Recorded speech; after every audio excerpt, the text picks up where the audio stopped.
isn't hurt, and that you don't need the people because you've got your church. You gotta take your head out of the sky, because there ain't nothing there but the satellites. And we are the Non-Prophets. I'm your herald, Dennis Loubet, along with Matt Dillahunty, Russell Glasser, and Beth Presswood. And we speak for our King Richard when we say we're coming to you live from the Dillahunty International Studios in Austin, Texas, on the 18th of June, 2011. The minstrels you heard were Brian Steeksma playing Satellite. This message is brought to you at the behest of His Excellency Daniel Dennett and by the Atheist Community of Austin, a non-profit educational organization for the promotion of positive atheism and the separation of church and state. If one wishes to know more about this happy state of affairs, one needs only hail their voicemail at 512-371-2911 or invoke their website at www.atheist-community.org. The Non-Prophets broadcasts live from 2 to 3 Central Time each Saturday by the command of our King Richard and the grace of our Lord Charles Darwin, without whom there would be no beginning and no end. If you wish to participate in this most festive occasion, one needs only follow the directives at www.nonprofitsradio.com and join the chat room. So please, take your repose and listen to the joyful words we have prepared for you. By Sagan's billions, you will not be disappointed. We prepared words? I didn't know we ever prepared much. You're the only one that prepares anything. We changed the show policy somehow? So we're back. I like the fact that we went to a weekly format so that when we skip a week, it's almost like we didn't. Last week, I had a surprise trip to the ER. Everything's fine. I just had a serious allergic reaction that almost killed me, but I'm fine now, thanks to doctors and medicine. But we're starting a little bit late, and we've had some problems with the stream, and we've got a guest on the show, and I don't want to waste a whole lot of time with announcements. So everybody on the Non-Prophets, I was really lucky when I went to the American Atheist Convention in April. I got to meet a lot of people that I looked up to and been looking forward to meeting for a long time. When I got there the first night, there was a fundraiser dinner, and I was sitting at the dinner, and Greta Christina was right behind me, and she and I had never actually met in person, and I so wanted to talk to her, but they kind of split all the speakers up to different tables, and I look across the room, and I see Matthew Chapman sitting over there, and for those who aren't aware, Matthew's a writer and a director and a great-great-grandson of Charles Darwin, who I first became familiar with because of the Nova special on the Dover trial. Oh, there you go. And I looked over and I saw him, and I was like, oh, I can't wait, to actually talk to him. And when they started picture time, he actually walked up to me and introduced himself. So it was really cool. So everybody, please welcome Matthew Chapman. Hello. Thank you. Yeah, I wish we had a huge audience with whistles and claps. That would be awesome. I'm sure the chat room's going crazy. So there's actually a lot going on, and I'm really glad that we managed to get you in this week, because one of the things that happened at the convention, which we'll talk more a little bit later, is that you did a premiere of your movie, The Ledge. But before we get to that, you wrote an article in the last, week or so for Huffington Post. Why don't you go ahead and tell us a little bit about that? I actually wrote it about 2 days ago, and I was kind of stimulated by how many people were talking at the American Atheist Conference about the issue of atheists coming out. And I don't think I'd ever been at a meeting where it was so kind of front and center. And so then I started thinking about the comparisons between coming out as an atheist and coming out as a gay person. And then I found that the numbers were remarkably similar, that there's a sort of a supposed 4% of each category. And that the atheists can probably learn a great deal from gay people about how you come out and how necessary it is to come out. Mm-hmm. And it obviously hit a nerve, because I think I put it up on Thursday evening, and it now has almost 500 comments on it. Wow. And if you go, it's called The Atheist in the Closet. And if you go there, you see hundreds of stories of how difficult it is for people to come out, and how they did and what happened, and how for some it wasn't a problem and for some it was, but just really interesting. If I know Huffington Post, about half the comments are also from testy people who think that atheists are as rude and impolite as fundamentalists also. Well, that is the weird thing about it. There were very few negative comments. I mean, there were some, but I've written stuff on Huffington Post before where you get a lot more aggression. This was this was almost entirely atheists and agnostics who'd come out, and really, it's really worth looking at the comments. The article, of course, is wonderful. But yes, the article is amazingly wonderful. But the comments are actually more fascinating and well worth looking at. Yeah, and over the years that we've done both this show and the Atheist Experience, I mean, my email has been full with all sorts of things in this same line, where some people are asking questions about, should I come out? How do I come out? You know, what kind of experience can I expect? And it's different for everybody, and people wanting to tell, you know, what has happened to them since they've come out. And in many cases, we're dealing with minors who have outed themselves to their parents and dealt with, you know, in some cases acceptance, and in many other cases just abuse is the only word I can really use to come up with it. People are, you know, forced to go to church, or we're going to take away your college fund and everything else, and you know, you got to believe like the rest of us. They're disowned. They're forced out of the house. And we've had emails from people, spouses who both entered a relationship with similar beliefs, but one or the other, their beliefs changed over the course of this. How do you deal with the relationship? Does it change? What do you do if there's kids involved? And this has actually been a really big deal in custody battles, where, you know, I don't know that anybody's actually done the homework to show like a causal link. But I know so many atheists who have lost custody of their kids in these battles, and there's no other reason that anybody's come up with. It was just a difference in religious beliefs, and, and the fact that judges tended to favor the religious parent as far as upbringing. Oh, that makes total sense. I hadn't thought about that aspect of it, but it does make total sense. Yeah. Go ahead. This is Russell Glasser. Let me play devil's advocate for a second. We know that religious people tend to evangelize or proselytize in many cases because their religion tells them to. I mean, the Bible openly says it. The Quran makes it a fatwa, a commandment to go out and spread the word. And even Scientologists have like an official policy on spreading the good news, basically. So this is a kind of thing that keeps them going, but if you're an atheist, not only are you not commanded to go out and talk about atheism, but, like you say, you can come under a lot of persecution. What would be the motivation? I know what I would answer, but I'm curious to see what you would say. What would be the motivation for somebody who's closeted to come forward and say, yeah, I'm an atheist and I don't think your religion makes any sense? Well, I think for a start, if not believing is as important to you as belief is to people who believe, and one hopes it is in the way that it determines how you behave, how you treat people, how valuable this short time on earth is, and so on. If you have that amount of feeling about it, it's psychologically damaging, I think, to keep this stuff inside. And I think that you need to be, you don't need to proselytize, but at least if you come out, people stop seeing atheists as being furtive or evil. If you're working next door to someone day in, day out who has very different beliefs from you, but you like them and you know them, that is a great big step towards making people act more rationally in the future. Yeah, it's much more difficult to kind of vilify somebody who you actually like and know to be a decent person. Right, but don't bottle it up. So it's a group benefit. It's like it's a risk that every individual has to decide whether or not to take for themselves in the hopes that some kind of critical mass will be reached. Would that be a fair statement? And I think it's very hard. I mean, I think I've experienced this with my film. People saying about the fundamentalists in the film, people aren't really like that.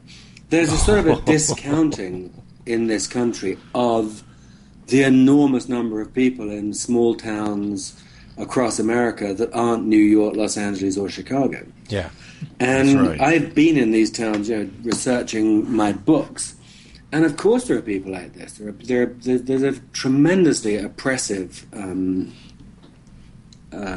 atmosphere in certain towns. I mean, I covered the Kitzmiller v. Dover trial for Harper's Magazine and then wrote a book about it, where a group of fundamentalists had taken over a school board and were insisting that creationism should be taught alongside evolution as a science. Mm-hmm. And the unpleasantness in that town and the willingness to bully from the fundamentalists. I mean, I was kind of shocked by it, even though I'd actually done another book down in Tennessee, but I found Tennessee more a little looser than Pennsylvania, which was not loose at all. Yes, you can't POE these people. I mean, they're extreme. Well, we've seen this recently with Damon Fowler and other students who tried to stand up for First Amendment rights and separation of church and state, and in his case, he was essentially bullied right out of the whole state and had to go live with family elsewhere. When we're talking about this closeted aspect, and this has come up, in discussions before about how much of a direct comparison there is, because obviously we have a lot of the rights already and are not denied some of the rights as a matter of law, but as a matter of practice we might be. As the most distrusted and maligned minority, an atheist is often publicly unelectable even if there's no law preventing it. I mean, more publicly, apparently, than... there is more antipathy towards atheists than there is toward gay people. Right. There's this poll that says that 45% would vote for an atheist or consider voting for a presidential candidate, and 55% would consider voting for a gay person. But, of course, it's a limited analogy because, there are very few atheists that get beaten up and, I don't know of many cases where people have committed suicide. I mean, there is a difference, and but I do think it's an apt analogy in that having a harder time in many ways, gay people are nonetheless kind of more steps ahead than we are. Yep. They have more relatable figures in the media. They are more popular. They have been coming out for many, many years, know how to do it, have a support system. So I think the analogy is limited, but still useful. Yes, there's a lot for us to learn from them. Yeah, there are areas where I think they may be ahead, and areas where we are ahead, and the areas that we're ahead are the ones where we already we're not being actively discriminated against. So we're like ahead by default, not through any action we've taken. And one of the things that I talked about in Oakland at the Rapture Ram, I basically put out the call that it's time for not only atheists to have more shows like the ones that we do on cable or on public access, but to actually have a cable network dedicated not necessarily to atheism, but to secularism, humanism, science education things. There are gay networks on TV now, so they're ahead of us there. Right. So, keeping with the article for a second, apart from the actual comments at HuffPo, I don't know if have you received a lot of email feedback from people with their stories on this? I've had some, yeah, and but more comments on Facebook, and I mean they became the people who responded to the article became so engaged with each other on Huffington Post. I sort of essentially became irrelevant, and quite happily because I had plenty of emails to deal with to get the film out. It's really it's a very big response and very positive. Yeah. So shifting gears, because I was pleased at the convention to be able to see The Ledge, why don't you give us a brief rundown of The Ledge and its story first? Well, The Ledge is the story of an atheist who comes in conflict with a fundamentalist, and there is a love triangle in it. And in the end, the fundamentalist gives the atheist a test of faith, or rather a test of non-faith, as a willingness to sacrifice his life for someone else. It's a kind of a atheists in foxhole kind of a question at the center of this. And what I wanted to do is make a film that was very clearly pro-atheist, had some of the basic arguments in support of atheism in it, but that nonetheless you could watch just as a thriller or a love story. And, it's a delicate balance to get those two things right. And I'm sure that some people think there are too many discussions about atheism versus fundamentalism, and some people doubtless think there's too little. But the thing that I was trying to do was, in my view, atheism can sometimes be spoken about in a way that is kind of dryly intellectual, when in truth the consequences of being an atheist and having prejudice against you as an atheist, or being in a relationship where someone is a fundamentalist and you're not, all of the oppressive aspects of religion, the consequences of them are actually highly emotional. And this is what we forget: the suffering, the pain, the misery, the crying, the executions. So I wanted to take an all-American story and see the emotional consequences of oppressive fundamentalism. Okay. And, I got, of course, the sneak preview at the convention, and then it was available on video on demand and over the internet for free, and still is, I believe, correct? Yes, you can video on demand. You just type in Ledge and you find it. The streaming as it is at IFC's website. It's distributed by IFC. And you can stream it. So anywhere in America you can get it. And it's already reached, it's a great success for them, and it's already reached, I think we figure about 200,000 people who probably are 90% not atheists. So in the sense of sort of reaching out to those people, it's already been a pretty successful, and this is only after a couple of weeks. Then it opens theatrically in New York and Los Angeles on July the 8th. If it does well in those two cities, then it goes to the places that I really care about, because I don't think Los Angeles and New York are really the important cities in terms of who needs to see the movie. Right. I think it's those little towns in the middle. And so I'm hoping that everybody will support the film in New York and LA, make the distributors see that we're a community that supports its own product, its own views, and then certainly if it does really well, they will start opening it across the country. And that'll be a really big achievement and open a door, rather like Passion of the Christ, open the door for a bunch of faith-based films that only came out of Hollywood once that film was supported by its community. Yeah, but hopefully, unlike The Passion of the Christ, the films that come after it will not suck. So, and I've got a bunch of questions to get to. Just quickly, and let me hammer on our fan base. If you're in New York and LA when this thing comes out July 8th, go see it. Definitely help promote it, and we'll do more of that later, because I want to make sure that this thing gets a broader release, especially because I'd like to have it in Austin, which to me seems like one of the cities that it should have premiered in anyway, given the kind of environment we're in. And I just want to get Matthew down here. I mean, as much as it would have been nice. By the way, the film stars Christopher Gorham, Patrick Wilson, Liv Tyler. And as much as we would have liked to have Liv Tyler on here, I haven't met her yet, so we're stuck with Matthew today, who we're very grateful to have on the show. So, how hard is it getting an atheist? Liv Tyler's actually sitting right here with me. Oh, is she?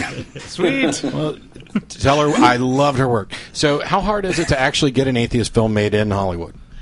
Very, very, very, very hard. Wow.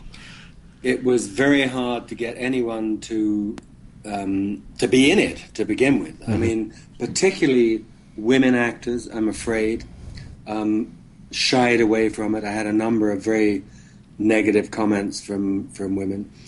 It's very hard, it must be said, it's very hard to get any movie done in Hollywood, but ones that have, long dialogue sequences and are dealing with something serious are harder. And an atheist film is very hard because I don't think people believe that there is a community out there that will support them. Plus, I mean, contrary to what people think about Hollywood, you know, it's thought of as this sort of liberal, secular, fun-loving community, but actually everybody goes to bed early. A lot of them are actually quite religious, and those who aren't religious are very often kind of new agey. Yeah. And one hears Brad Pitt as an atheist, which I think is kind of fascinating. I don't know him personally, but that seems like a step in the right direction. Yeah, and evidently he and Angelina Jolie both. And actually, the coolest thing I thought Brad Pitt did was he made a statement saying that they wouldn't get married until anybody in America who wants to get married can.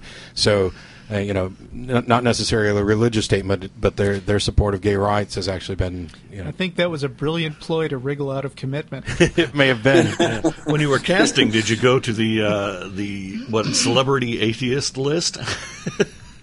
I'm sure that any one of you could write to Angelina and say, "Look, if he's not going to marry you, we'd be happy to step forward." So how did you go about finding people? I mean, after getting turned down, I mean, how did you get the individuals that you got? Well, I actually, one of the producers is a guy called Michael Mailer, and Michael Mailer is the son of Norman Mailer, and he loved the script, and he got it to another guy called Mark Damon, who's actually produced Monster, among other films. Right. And he loved the script, and I mean, Mark is sort of closer to me, probably philosophically, than Michael is, though not much. But Mark I would say, is pretty much an atheist. And so he stayed with it. And then we got Charlie Hunnam, who actually plays the lead, who's a British actor, who's in a TV series called Sons of Anarchy. And then after that, I got Patrick Wilson, and then I got Terrence Howard. And then when Liv got on board, then it became a financeable film, and we were off to the races. You know, so it's a long process. It took me, I don't know, 5 or 6 years, on and off. You know, for writing it and setting it up, but well worth it. So in a sense, actually, you know, Liv kind of became the linchpin to getting momentum, I guess, for the film. Yeah, and it was strange because she was one of the first people I met. Actually, I probably met Charlie first, and then I met her, and then she had some things going on in her personal life, and she couldn't do it. And then right at the end of the whole process, she came back in, and I think she gives a fantastic performance. And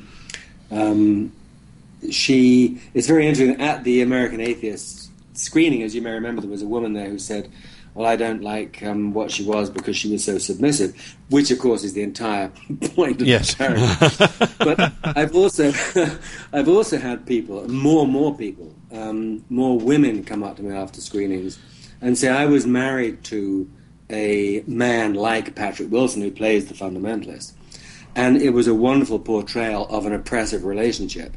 And we watching the movie, we were very inspired by.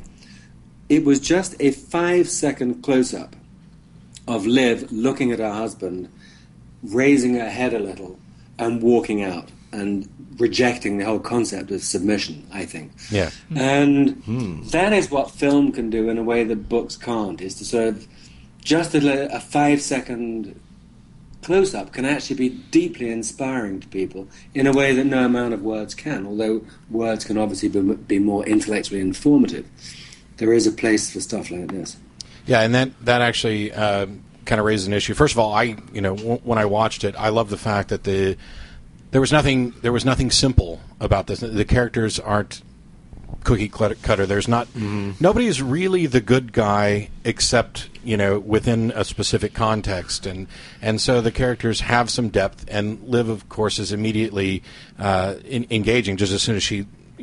Any look, exactly what's going on, which I enjoyed. But you mentioned about the reason for doing a movie in an environment where we're flooded with, I think, optimistically, a lot of great atheist books on bestseller lists. How are we going to continue to make use of the film media, and what benefits does something like The Ledge offer that you don't get from books? Well, I think you can look at films like Guess Who's Coming to Dinner or Brokeback Mountain that just simply kind of they. It's not necessarily that they're wonderful films, although they both were wonderful films. It's that they come at a time when the door is ready to open anyway. Mm. And I'm hoping that The Ledge is at that moment. I mean, the fact that Obama acknowledged us in his acceptance speech, the fact that you have the Book of Mormon on Broadway, you just feel like this might be the moment where something like this, if it got into the right, if it became a reference in debates among people in the country, it could be a real door opener for other films that are persuasive in this way, that reveal other kinds of cruelty in religion, and then make people say, you know what, we've just about had enough of this stuff. It's too convoluted and absurd and cruel. Yeah. And so one never knows the effect of what you do, but that's what I was hoping for the film, is that it would be one of those pressures that open the door. I haven't seen the movie yet. I'm looking forward to seeing it. But do you worry at all that religious people will look at it and instead of connecting with the story, they'll say, "Oh, this is just preachy. The author is trying to hit us over the head with some kind of message"? Well, they can talk. Yeah, they. I'm not worried about them because. Right. Well, when I say religious people, I'm not necessarily referring to fundamentalists, but the large number. Well, I see what you're saying. Squishy religious people. I'm sorry, I misinterpreted the question. You're talking about sort of people who might actually sort of shift in a more favourable direction.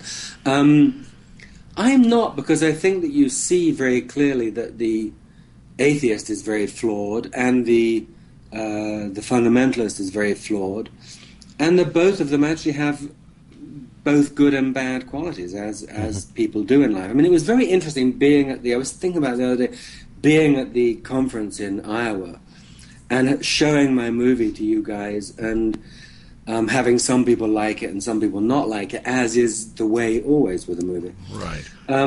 Was the distinguishing factor between atheists and hardcore believers is that everything was done in a kind of kind, tolerant way, and no one was enjoying the process of judgment. And that, I think, is what defines us. And I hope that sort of attitude is seen in the Charlie Hunnam character, that in spite of being very outspoken and kind of aggressive and so on, in the end he has a sort of sympathy for Patrick and is willing to do what's necessary to save someone's life. So at the same time, I think you see with the fundamentalist character why he's become the way he is, that he does have love for this woman. So I hope it isn't too in your face. I have to say that I'm encouraged. I'm glad we were talking about the difference, especially in an environment where there's a lot of books, and we need atheist outreach, for lack of a better word, in every possible media that we can get our hands on, which is why we do a TV show, podcasts, because not everybody wants to sit down and read a book, which to them may be dry. And it's one of the reasons why the Atheist Experience show has been successful, because we're interacting direct with callers. So there is this impromptu, real conversation going on. Sometimes it gets heated, sometimes it doesn't. And to have that sort of conversation in a film, I think, allows us to reach another set of the population. I've been encouraged by so many more characters on TV being clearly, if not explicitly, atheistic, whether it's House or Bones, which on Fox, and which is weird, isn't it? It is weird. It's that drives me crazy. And then you've got all of Seth MacFarlane's shows are on Fox, and Seth's as atheist as anybody in the room. Right. And so it just it's like Fox and Fox News and two different things. Yeah. They've never been introduced to each other. Yeah. Who owns this place? Some schizophrenic. So long as it brings in the money, let's not worry. That's right. So I've been really. I'm encouraged by that too. And their shows that do very well too. So yeah. So apart from beating up every fan we have and sending them out when it hits in New York and L.A., what else can people outside of New York and L.A. do to help kind of promote this and get a broader release? Well, if the more it's downloaded and seen by whomever, the more confident the distributor will become that there is an audience out there. Because the thinking nowadays about streaming, video on demand, and theatrical is that people who are going to stream it and see it on television are not the same people who are going to go to the theatre. That there are two distinct groups, and so you may as well use the streaming and the video on demand to get word going when it comes to a theatre. So it's good to download it, it's good to stream it, and it's good to call your long-lost friend in Los Angeles and tell him to go to the Sunset 5 in West Hollywood, or if you have a long-lost friend in New York, tell them to go to the IFC Center on Avenue of the Americas. And go and visit our website where all of this information is at. It's called ledgemovie.com. And there's a how to help page, and it's just spread the word, because it really is just a question of generating excitement and showing that we exist out here. Yeah. I hope you don't mind if I ask you a question as a filmmaker instead of an atheist for a minute. Not at all. I'm not an arts guy, I'm a computer guy, but I'm sort of generally interested in the way that technology is changing the industry, because, a lot of studio executives, recording industry people, film people are very scared that that all this free stuff on the internet is going to sort of eventually mean the death of art in some sense. It sounds like you don't feel that way. Do you think that what do you think is going to be the way the industry changes to adapt with the way that information is so easy to pass around now? Well, I mean, it is a concern, and in terms of piracy, it's a terrible thing, because writers and directors, I mean, we live very unstable lives, and what keeps us going are residuals, these checks that come in occasionally because it's been shown on an oil rig in Saudi Arabia, that kind of stuff. And I was at a meeting at the DGA a few weeks ago, and there was a man who had directed an episode of Lost. And in normal circumstance, he would have expected to get, I can't remember what the figure was, 50,000 or something, in residuals over the following year, which meant a lot in terms of sending his kid to school, etc., etc. And he received almost nothing. And when he went online, he found that there were close to 1 million sites where you can download Lost for nothing. That is outright robbery. And it's not just robbery of writers and directors who you can see as being sort of elite, although I can tell you we're not.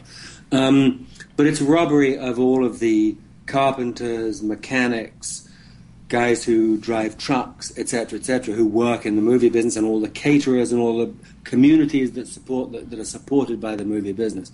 It is a horrible, terrible, bad theft, and it is really, really dangerous and frightening. Yes, how hard is it for people to understand that that's basic? That piracy is biting the hand that feeds you. Oh, it's I don't know. It's enraging. I mean, now in France, I believe they have a system. I mean, the French, of course, are much more combative when it comes to intellectual property rights, copyright, and so on. And they have a way of basically unplugging you from the system. If they find you've done this, they will simply unplug your connection to the internet somehow, block it in some way. But to get back to the original question, what one hopes is that if things are available very easily to people, they will pay for them, and the money will go to the artists and the community that support the artists, and us in turn supported by them. So, iTunes, it's easier to download a tune on iTunes than it is to go somewhere and rip it, And that, I hope, is what's happening with this kind of release pattern.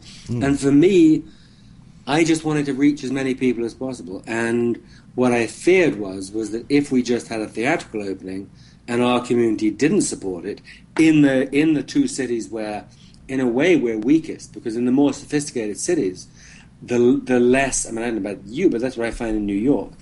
It's kind of really quite a small community because a lot of people just go, yeah, of course I'm atheist. Mm-hmm. And so I feared that if it just went into 2 theaters and then afterwards went to video on demand and so on, it would feel like it was old news. Whereas this way, it's sort of the crest of the wave is at your home. You know, you can get this in your house now. And as I say, it's reaching a lot of people. And then the next step is to get it out into theaters nationwide. Because when a movie like this, a controversial movie, comes to a local theater, that's when the TV shows cover it, that's when the newspapers cover it, that's when the church groups go and see it, get pissed off, talk about it. That's when the atheists come in, they talk about it. It gives them ammunition in the communities where they need ammunition, not book-reading people necessarily, but thinking people. Because there are those central, compelling arguments that all atheists have in the film. Which raises a question. I wonder, I mean, we might view this as an atheist film, and I do, and I'm encouraged. I hope this is a huge success and we see a ton more of these, especially since, you and I have hung out, so maybe I'll be able to toss in my 2 cents on the next one. But I'm wondering if... I have another one coming up. Great! that I'm trying to set up that has sort of an underlying atheist theme. Austin is a great place to film movies. Well, anyway... I've been there. I love it. We can talk more about that later. The question that I was kind of building towards awkwardly is this doesn't necessarily have to be viewed strictly as an atheist movie, because you have 2 points of view and they are represented. There can be debate as to how fairly both views, because I'm sure you can find Christians who think that the Christian viewpoint is accurate, and some who think that it's not, and atheists who were pleased with the way the atheist view was represented, and others who aren't. So have there been marketing in maybe LA and New York aren't the right places to do it, but has there been marketing towards churches to try and get, this is a dialogue promoting movie. Let's see if we can hit both sides of the fence. No, there hasn't really, and I myself have so little contact with that world that I don't know how to get to them, and I would very much like them to be participating in this, but I don't really know how you reach out to those people. Well, I don't either. Maybe we can, send an email to the American Family Association and tell them there's this really dangerous film out there. That's right. Go for it. Yeah. Tons of free advertising. Yeah. So I have to tell you one very funny story about a screening I went to when it was at Sundance, where there was a bunch of people from Fuller Seminary who obviously hated the film, and they sort of got very aggressive and started talking back to me, and I talked to them, and in the end, weirdly enough, a woman stood up at the back of the theater and crying, and she said, "I'm from Fuller Seminary, I'm a Christian, and I just want to apologize to everyone like you who suffered because of us."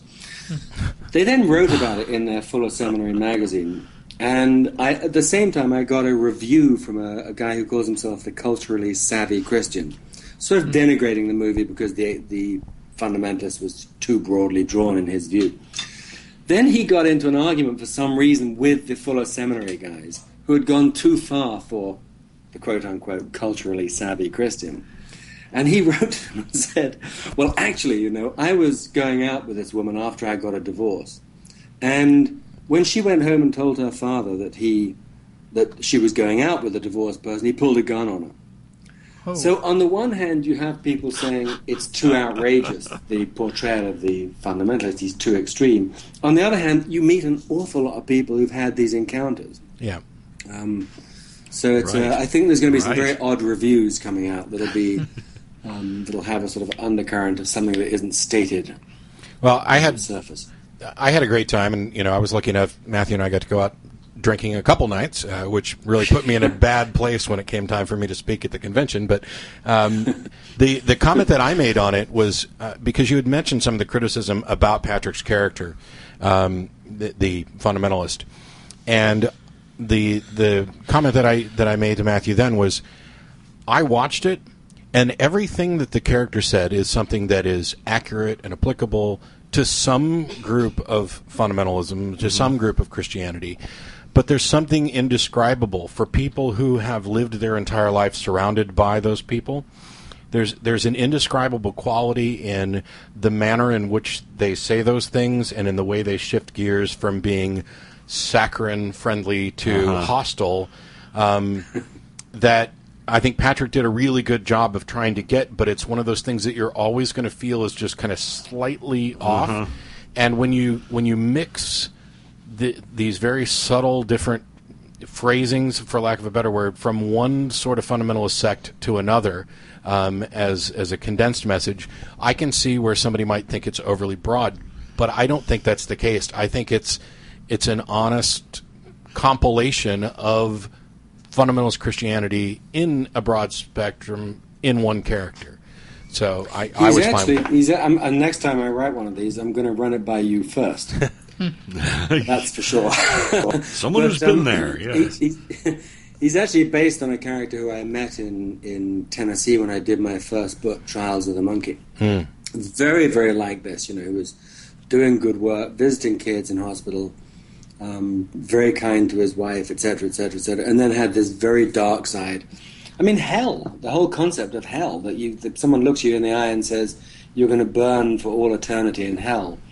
I mean, it's such a sinister, dark thing to say to someone. And yet they can do it with a smile.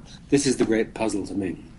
Yeah, and in many cases the reason they can do it with a smile is because they think that they are just as bad and just as deserving of this as you, but they've been thrown a life preserver, and they're just trying to help you out. It's this, I'm viewing it as your house on fire instead of I'm the one who set your house on fire. Yeah, but, I'm not responsible for it. I'm not complicit. Yeah. No. Yeah.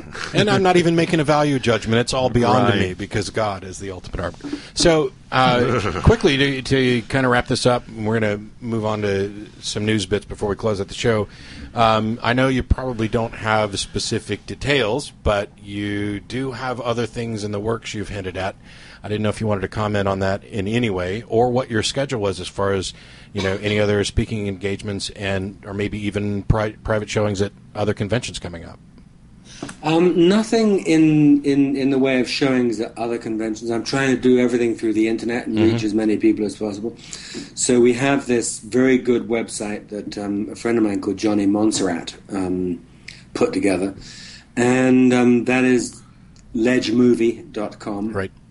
And everything you need to know is sort of on there of how to help. I did my next film. I'm hoping, you can never sort of say, I really don't believe I'm shooting until I'm actually shooting, because it's sort of, everything can fall apart in a second, and so it's a sort of a long process. But it is a film with a very strong underlying atheist theme, and aimed at a sort of teenage to 25-year-old audience. That's really all I can say about it. Well, I won't pry more information out today. I want to thank you a lot for coming on the show today, and we will get the information out. I'll post the links, and I'll mention it on the TV show probably tomorrow as well. And you can come back anytime you want if you've got new news, especially, come back after July 8th. Let us know how the premieres went and what you're expecting. That would be great. If there's anything you can do to pump it sort of around that time, that sort of first week of July, if you could put another word out, it would be great, because it really is an opportunity for us. Absolutely. Just hit me up anytime, and you're always welcome back. Everybody, thanks a lot to Matthew for coming on today. Thank you. And thank you. Yeah, thanks for calling. One more time, what's that date, just so I can get it on my calendar and remind myself to shout it? It's July 8th. Okay. Is when it opens at the IFC Center in New York and the Sunset 5 in Los Angeles. Okay. All right. We will disseminate the information to the masses and do whatever we can to kind of pump this up a bit. I'm very grateful. Thank you. Thanks. Anytime. We'll talk to you soon. Bye. Bye-bye. Bye-bye. All right. We got about 15 minutes or so left, but to everybody in the room who's hot from having their headphones on, you can take them off. So we had issues with the streaming server today. It looks like... that's right. I forgot we reduced it to an hour now. Well, we don't necessarily have to quit exactly then if people have good news stories. We did manage to get like 26 people on the live stream, so that's good. That's good, despite the fact that our dynamic DNS is down. But then I'll get that fixed for next week. Upcoming things in the ACA. We raised, myself and a bunch of blog people raised a ton of money for Camp Quest. Thank you. Cool. Like $30-some-odd thousand in conjunction and in competition with PZ Myers, the squid overlord mastermind who he came up with some core little thing about how he'd shave his beard if he won, and then he did the heads I win, tails you lose bit. So now I'm going to have to do an episode of the show in drag. You know, it occurs to me, I'm not sure if I could get this by... Okay, so Ben is going to Camp Quest, Texas. Yay, cool. At the end of July. I wonder if either he or his mother would be okay with me bringing him on to tell people what it's like, because I don't think we hear that point of view that often. No, yeah. I don't know. That'd Are you be guys great. interested? That'd be great. Yeah.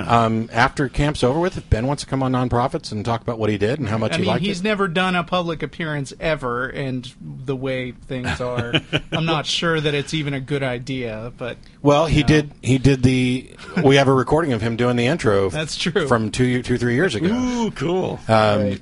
So yeah, he could, and it's in here. It's in a room. I'm sorry. It's in Dillahunty International Studios with an Yeah, audience yeah. of millions around the globe and thousands in the studio today, which means Beth's here.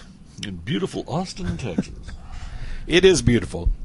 So, I'm going to have to do an episode of The Atheist Experience in Drag, which actually is something that I was looking forward to doing long before this contest came up, and not because I'm somebody who tends to run around in drag. It's because I think there's a lot of good, potential, valuable points to be made about the validity of an argument. Has who makes it, or what they're wearing, or what goes on in their private life, has no bearing on the validity of the argument. But also, it's a good chance to educate people on some of the oppression that the GLBT community faces as a result Right. of religion, and how not necessarily every atheist, but the majority of secularists, the majority of humanists, are supportive and on a similar, if not the same page, with regard to GLBT issues, with the exception of evidently one group in Atlanta who I've already talked way too much about. Well, you'll be an abomination. That'll So be- yes, so that's coming up. I haven't set a date for when I'm actually doing it, but I will definitely do it. I'm not going to try and shrug this off. It's something that I'm actually looking forward to doing. On the July 10th episode of the Atheist Experience, Nick Lee from Atheist Alliance International America is going to be on, along with me and Martin. And there may be a third guest as well, or a second guest, a fourth person on the show. But I'm waiting to hear whether or not we're going to have time and space for all that. Who's got news bits they want to do? Anybody? I have an email that, if I can get to real quick, may prompt some discussion. If my email will cooperate. I think I found, let's see, I do think I have one thing. Disabled gay couple kicked out of Kentucky pool. Oh, yeah. Earlier this week, a disabled gay couple was kicked out of a public pool in Hazard, Kentucky. A staff member at the Hazard Pavilion Recreation Center told the two men and their aides that they needed to leave because gay people weren't allowed to swim there. And why not? Because it's in the Bible.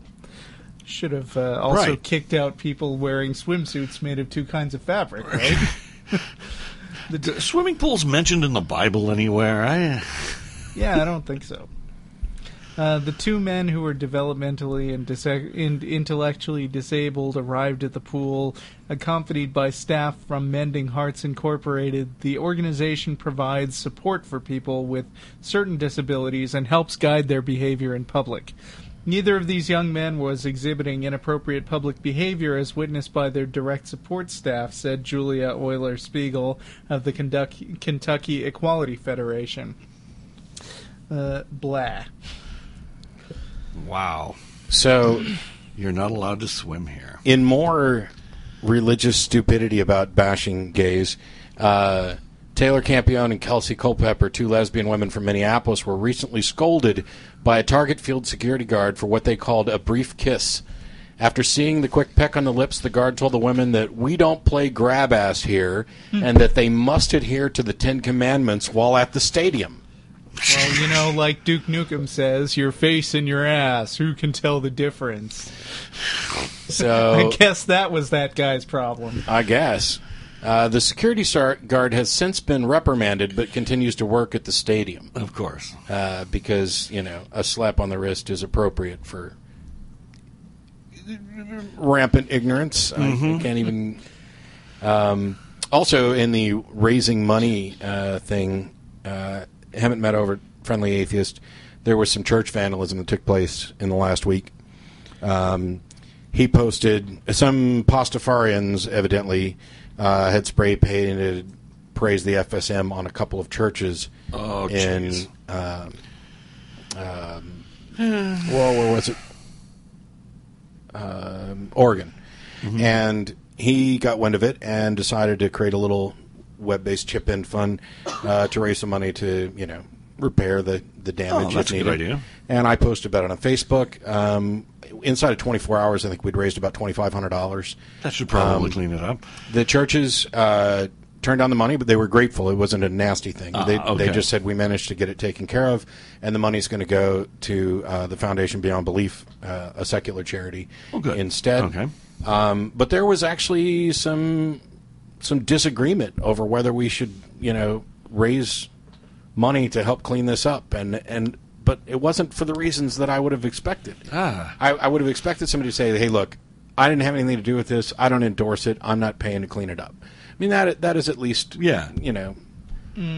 kind of normal. I'm not going to be, but it was, I'm not donating money to a church. Well, first of all, the money wasn't supposed to be going to a church. It was going to the contractor that was going to do the cleanup. Right.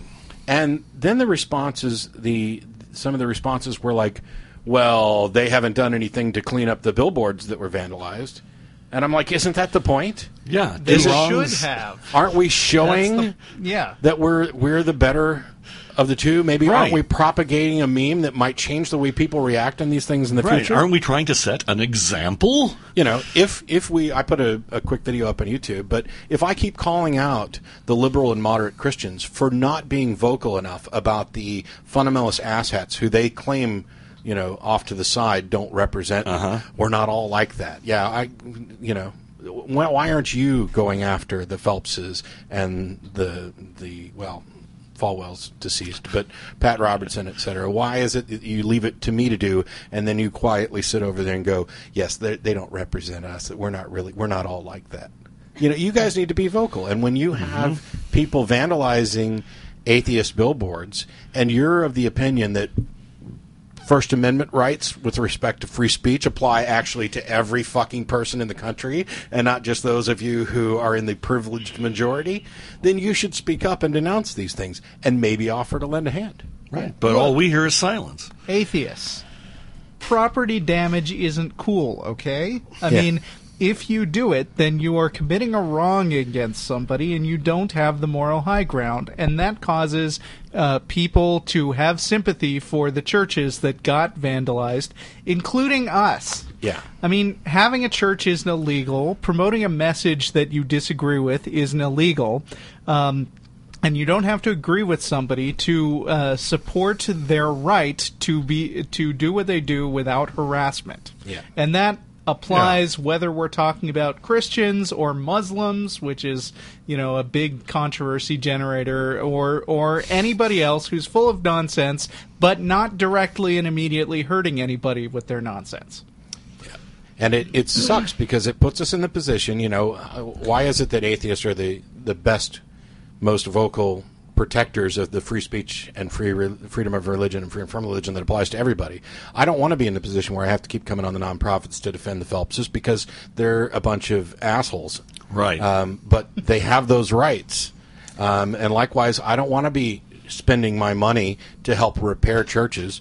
Although there was a good argument to be made that once religion goes away, those buildings will still be useful to the rest of us for other things. Right. You see, we're true to our principles even when it's inconvenient. Yes. Yeah, and don't think that defending an asshole like Fred Phelps comes without cost, because, okay, in this past week, we've had some lunatic writing a bunch of stupid slander and threatening to bring frivolous lawsuits because he believed that we shouldn't be speaking up for Fred Phelps's freedom of speech. Yeah. It's there are people who just don't understand the First Amendment rights. But the other thing is that there was some discussion about whether or not this was something actually done by atheists or not. Mm-hmm. Well, I don't know who did it. Right, doesn't matter. There's actually a good case that somebody made, which Beth heard about and raised, and I posted on YouTube.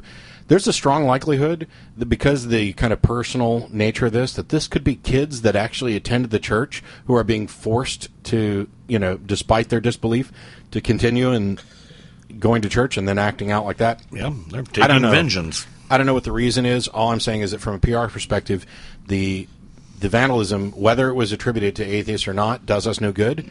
But our offer to instantly and quickly help them did do us good. A lot of good PR. It was on Fox and Friends. Hemmett was on, I think, 2 different shows over this, and Young Turks covered it. There was a news article that I posted on Facebook from both a local station and in their newspaper saying, hey, look, this vandalism happened, and within 24 hours, atheists had raised $2,500. Bam. Right. And every time that happens, not only does it increase or improve the public perception of atheists, which has to improve, but also it's something that sticks in their craw because people who don't know atheists... If it does nothing else but cause massive cognitive dissonance for people who want to hate atheists, I'm all for it. Those atheists, man, they're just terrible people. They don't have the love of God. They would never do anything Hey, wait a minute. What'd they do? That don't make no damn sense. That don't make no sense. I want to hate them.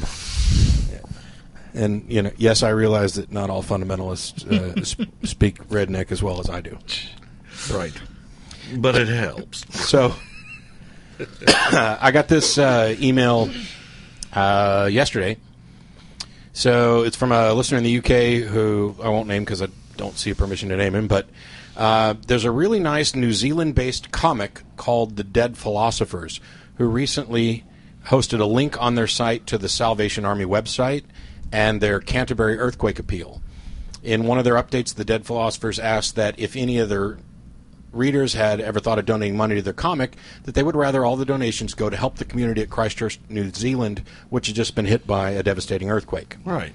Their latest comic details an email they received from a representative of the Salvation Army, which requested that they remove the link from the Dead Philosophers because, quote, the content of the Dead Philosophers website does not align with the values of the Salvation Army and the values of some of our donors. We do have to be careful to protect our brand image. So the brand image that the Salvation Army has protected is that they only want to help people and take money to help people if you agree with their message. Wow. For years, I've been kind of okay with tossing a couple dimes at the Salvation Army because it doesn't all go towards proselytizing. I mean, granted, I'll throw money in the Ronald McDonald House and whatever else. But now, I can no longer... I can't... In good conscience? Yeah. There's a way I can donate money to the Salvation Army knowing that they don't want it, that they're going to be essentially assholes about, hey, we'd rather not help people if our money has to come from you guys. Your money is tainted. Yeah. Yeah. I don't see anything objectionable on this Dead Philosophers comic. I mean, on the first page it says, if you'd like, I could rub warm honey on your genitals and then tickle you with a dead badger. Sweet. Okay, well. Yes, please.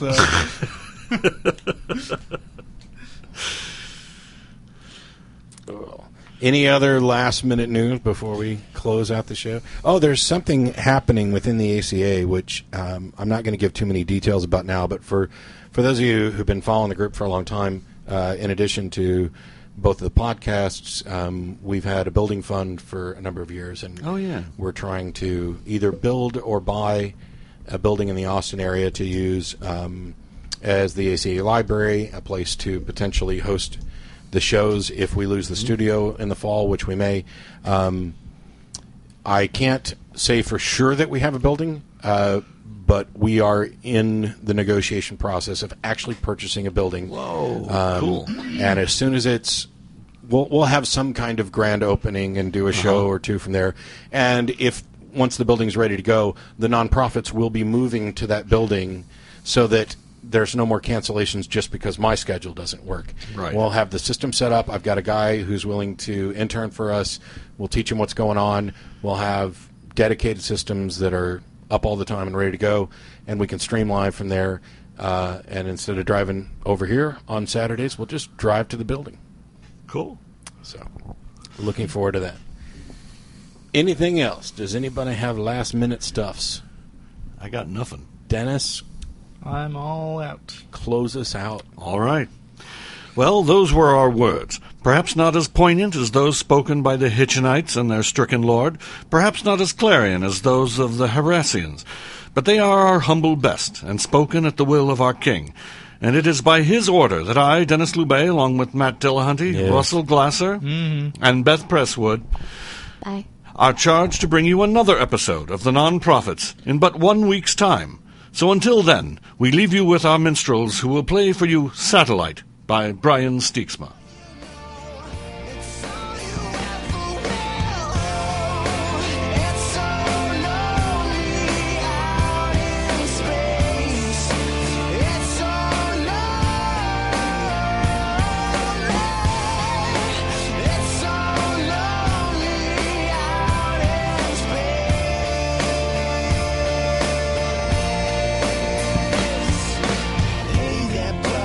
Don't you know the guy upstairs left us years ago? So there ain't no fate except the one you make, and there ain't no hell except the shit you take.